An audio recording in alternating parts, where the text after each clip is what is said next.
Bonjour à toutes, bonjour à tous, bien-aimés dans le Seigneur, que la grâce, la paix et la miséricorde de notre Seigneur Jésus-Christ soient avec chacun de vous. C'est une grande joie de nous retrouver aujourd'hui autour de la parole de Dieu pour méditer sur un sujet essentiel à notre croissance spirituelle. Ce thème nous concerne tous, car nous vivons dans un monde qui cherche constamment à influencer notre manière de penser, nos choix, nos priorités et même notre relation avec Dieu. Le thème de notre partage est la mentalité du monde. Le Seigneur ne nous appelle pas seulement à quitter le péché, mais aussi à abandonner une manière de penser qui est contraire à son royaume. Il est possible d'être présent dans une église tout en gardant une mentalité façonnée par le monde. C'est pourquoi l'apôtre Paul nous exhorte dans Romains chapitre 12, au verset 2 que je lis. Ne vous conformez pas au siècle présent, mais soyez transformés par le renouvellement de l'intelligence, afin que vous discerniez quelle est la volonté de Dieu, ce qui est bon, agréable et parfait. Amen. Aujourd'hui, nous allons découvrir ce qu'est la mentalité du monde. Comment elle agit subtilement dans nos vies et comment Dieu veut renouveler notre intelligence afin que nous pensions selon le royaume. La mentalité du monde est une manière de penser influencée par les valeurs du système de ce monde plutôt que par la parole de Dieu. Dans la Bible, le mot « monde » ne désigne pas la création de Dieu, ni les êtres humains que Dieu aime, mais le monde désigne le système de pensée dominé par le péché, l'orgueil et l'indépendance vis-à-vis de Dieu. 1 Jean, chapitre 2, les versets 15 à 17 nous avertit. N'aimez point le monde, ni les choses qui sont dans le monde, car tout ce qui est dans le monde, la convoitise de la chair, la convoitise des yeux et l'orgueil de la vie ne vient point du Père, mais vient du monde. Amen. Ainsi, la mentalité du monde enseigne qu'il faut réussir à tout prix. La mentalité du monde enseigne que nous devons faire ce qui nous plaît. La mentalité du monde nous enseigne que nous devons penser d'abord à nous-mêmes. Enfin, la mentalité du monde nous enseigne que le pouvoir, l'argent et la gloire sont les plus grandes richesses. Mais Jésus enseigne exactement le contraire. C'est pourquoi, aujourd'hui, Dieu veut remplacer notre ancienne manière de penser par celle de Christ. Bien-aimés, citoyens du royaume, la première caractéristique de la mentalité du monde est la conformité au système du monde. L'apôtre Paul écrit dans Romains chapitre 12, au verset 2, « Ne vous conformez pas au siècle présent. » Amen. Ainsi, le monde exerce une pression constante pour que nous lui ressemblions. Car le monde influence notre manière de parler, nos ambitions, notre manière de gérer l'argent. Le monde influence notre vision du succès. Et surtout, le monde influence notre conception du bonheur. Pourtant, Jésus déclare dans Jean chapitre 17, au verset 16, « Ils ne sont pas du monde, comme moi, je ne suis pas du monde. » Amen. Ainsi, bien-aimé, le croyant est appelé à vivre dans le monde sans adopter les valeurs du monde. Et notre adresse est sur la terre, mais notre citoyenneté est dans le ciel. Comme le dit si bien Philippiens chapitre 3, le verset 20. Et lorsque nous refusons de nous conformer au monde, nous découvrons ce qui nourrit réellement cette mentalité. Très chers enfants de Dieu, la deuxième caractéristique de la mentalité du monde est qu'elle repose sur 3 fondements clairement identifiés par la Bible. 1 Jean chapitre 2, le verset 16 déclare, « Car tout ce qui est dans le monde, la convoitise de la chair, la convoitise des yeux et l'orgueil de la vie, ne vient point du Père. » Amen. À présent, abordons les 3 fondements liés à la mentalité du monde. Le premier fondement est la convoitise de la chair. Bien-aimés, retenons que la convoitise de la chair pousse l'homme à satisfaire ses désirs sans tenir compte de la volonté de Dieu. Le deuxième fondement est la convoitise des yeux. Elle développe une obsession pour les biens matériels et les apparences. Enfin, nous avons l'orgueil de la vie.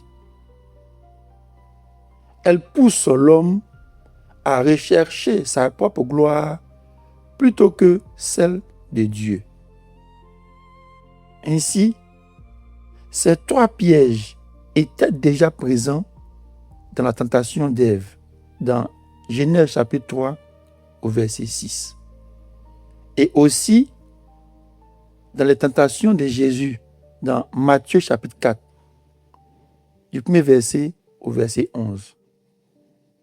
Mais, contrairement à Adam et Ève, Jésus a répondu par la parole de Dieu et est demeuré fidèle à son Père. Ainsi, la mentalité du monde commence toujours par séduire les pensées avant d'influencer les actions. Si cette mentalité agit dans nos pensées, alors Dieu nous appelle à une transformation intérieure. Bien-aimés, disciples de Christ, la 3e étape consiste à laisser Dieu renouveler notre intelligence. L'apôtre Paul déclare encore dans Romains chapitre 12 au verset 2, « Soyez transformés par le renouvellement de l'intelligence. » Amen. Ainsi, La transformation ne commence pas dans les circonstances. Elle commence dans les pensées. Bien-aimés, la parole de Dieu devient le filtre de notre vie. Comme le dit le psaume 119 au verset 105 que je lis. Ta parole est une lampe à mes yeux et une lumière sur mon sentier. Amen. Plus nous méditons la parole, plus notre manière de penser change. Car nous cessons de voir les choses selon le monde et nous apprenons à les voir selon Dieu. Ainsi, une pensée renouvelée produit une vie transformée. Et lorsque notre intelligence est renouvelée, notre manière de vivre change également. Ambassadeurs du royaume, nous devons adopter les valeurs de Christ. La quatrième caractéristique d'un croyant transformé est qu'il vit selon les valeurs du royaume. Dans Philippiens chapitre 2, au verset 5, l'apôtre Paul écrit « Ayez en vous les sentiments qui étaient en Jésus-Christ. » Amen. Jésus nous enseigne l'humilité au lieu de l'orgueil, le pardon au lieu de la vengeance, le service au lieu de la domination et le don de soi au lieu de l'égoïsme. Ainsi, la mentalité du monde demande « Que puis-je recevoir ?» Alors que la mentalité de Christ demande « Comment puis-je servir ?» Et Jésus lui-même déclare dans Marc chapitre 10, au verset 45, « Le Fils de l'homme est venu, non pour être servi, mais pour servir. » Amen. Ainsi, le chrétien ne suit pas les tendances du monde. Il suit l'exemple de Jésus-Christ. Et lorsque nous vivons selon les valeurs du royaume, nous devenons une lumière dans un monde qui marche souvent dans les ténèbres. Bien-aimés, témoins de Christ, la dernière caractéristique est notre appel à influencer le monde sans adopter sa mentalité. Jésus déclare dans Matthieu chapitre 5, du verset 14 au verset 16, « Vous êtes la lumière du monde. Que votre lumière luise ainsi devant les hommes. Amen. » Dieu ne nous retire pas du monde, mais il nous envoie dans le monde pour y refléter son caractère. Ainsi, notre mission dans le monde est d'apporter l'espérance, d'annoncer la vérité, de manifester l'amour de Dieu et surtout de vivre différemment. Ainsi, le chrétien n'est pas appelé à imiter le monde, mais à lui montrer le chemin vers Christ.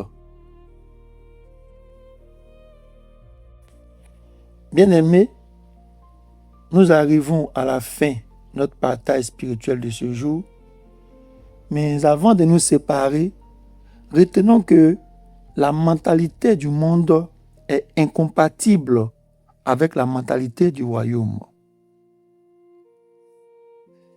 La mentalité du monde est caractérisée par la conformité au système du monde, par la convoitise et l'orgueil. Enfin, la mentalité du monde est caractérisée par une pensée centrée sur soi-même. En revanche, Dieu nous appelle à renouveler notre intelligence. Dieu nous appelle à adopter les sentiments de Christ. Enfin, Dieu nous appelle à devenir des ambassadeurs fidèles de son royaume.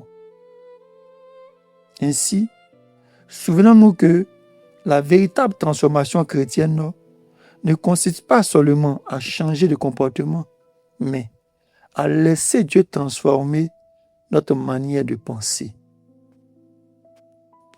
Père céleste, nous te remercions pour ta parole qui éclaire nos cœurs.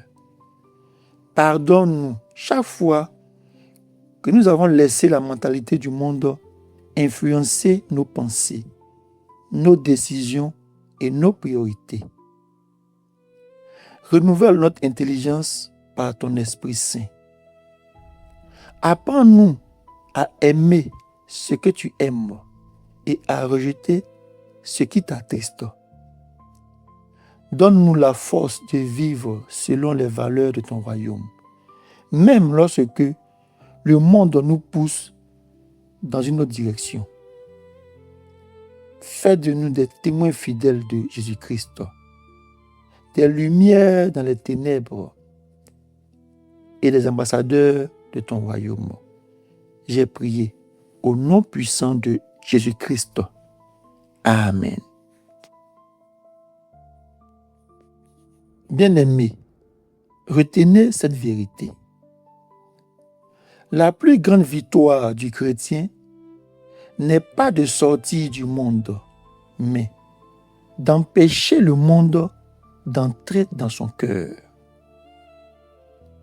C'est pourquoi, chaque jour, deux voix cherchent à influencer nos pensées, à savoir celle du monde et celle de Dieu. La voix que vous choisissez d'écouter déterminera la vie que vous construisez. Choisissez donc de renouveler votre intelligence par la parole de Dieu, de marcher selon l'Esprit et de vivre comme un véritable citoyen du ciel. Que le Seigneur fasse de chacun de nous un disciple qui transforme le monde sans jamais être transformé par lui. Que Dieu vous bénisse abondamment. Amen.